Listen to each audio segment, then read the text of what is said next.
juillet 1974, la liste des noms des combattants morts au combat avait été rendue officielle, puis était très rapidement retirée de l'espace public par le président algérien Houari Boumedienne. Sur 336 748 moudjahidines recensés, 152 863 civils et militaires auraient été tués au combat, soit environ 10 du chiffre totem initial. Le chiffre aurait même été revu à la baisse à plusieurs reprises selon le ministère des combattants de l'époque. Rappelons qu'alors, le chiffre d'1,5 million de martyrs pesait lourdement sur le budget du ministère. Cette liste destinée à établir les noms des bénéficiaires des pensions et autres avantages est donc à usage purement administratif et dont on ne trouve aucune trace parmi les documents officiels de ce même ministère n'a pourtant pas réussi à invalider le chiffre mythique imposé dans la version historique triomphaliste et sacrificielle que l'on retrouvera dans tous les manuels scolaires et dans tous les discours politiques. Comme si la légitimité de la victoire ne pouvait se justifier que par l'inflation du nombre de victimes, la population algérienne est victime de l'effet Mandela. Cet effet psychologique consiste à croire en l'existence d'un fait qui n'a jamais eu lieu ou d'un événement qui a été déformé. Comme son nom l'indique, le monde entier pensait que Nelson Mandela était mort lorsqu'il était en prison pendant 27 ans, jusqu'à sa libération où l'on a constaté qu'il était bel et bien en vie. Combien y a-t-il eu de morts en Algérie pendant la Révolution en tenant compte de la propagande française et algérienne, l'une cherchant à minimiser, l'autre à exagérer? Rétablissons une vérité juste, fondée sur des preuves. Soyons respectueux et pragmatiques au sujet de ce chiffre.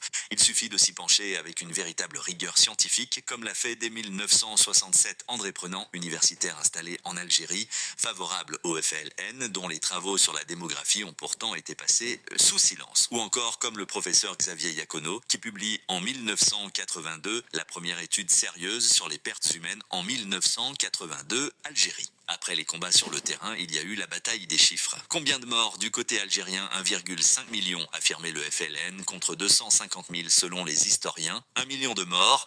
Ce nombre de martyrs algériens apparaît pour la première fois le 15 octobre 1959 dans El Moudjahid, organe officiel du FLN. En 1963, la constitution algérienne parle déjà de plus d'1,5 million, chiffre repris par le Conseil supérieur islamique d'Alger en 1968, puis par le président Boumedienne. Depuis, l'Algérie est devenue le pays d'1,5 million de martyrs. Aujourd'hui, on sait que ce chiffre mythique ne repose sur aucune étude scientifique. Du côté français, les statistiques officielles sont présentées de façon parcellaire et dispersée, comme il convenait pour ce qui fut qualifié pendant des années d'événements d'Algérie. On le sait, le bilan des victimes d'une guerre est toujours difficile à établir.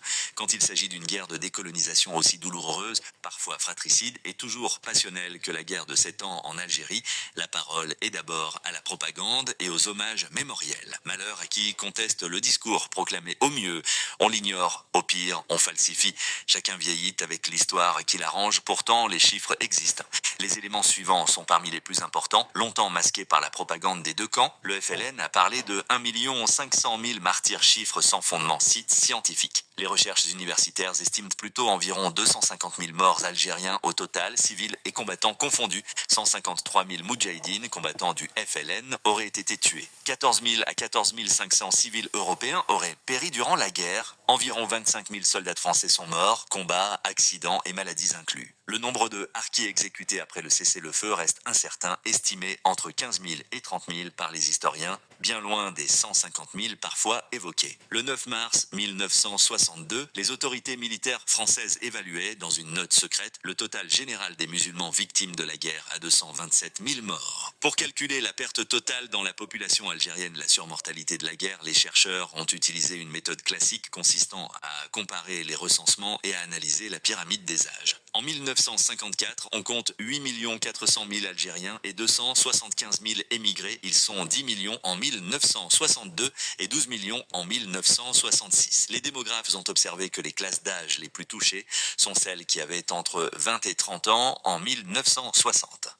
Les autorités algériennes ont elles-mêmes enquêté sur le nombre de combattants morts, ne serait-ce que pour établir une liste nominative permettant le versement des pensions aux familles. En juillet 1974, cette liste révèle que 152 863 militaires et civils sont morts au combat sur un effectif total de 336 748 moudjahidines, c'est-à-dire l'ensemble des civils et militaires ayant pris part au combat. Le ministère précise que 53,9 des maquisards ont été tués et 39,8 des civils, soit une moyenne de 45,3. Conclusion, 153 000 moudjahidines, soit près d'un sur deux, sont morts au combat. Les pertes de la LNF-LN ont été terribles dans les maquis de l'intérieur qui ont affronté pendant 7 ans l'armée française.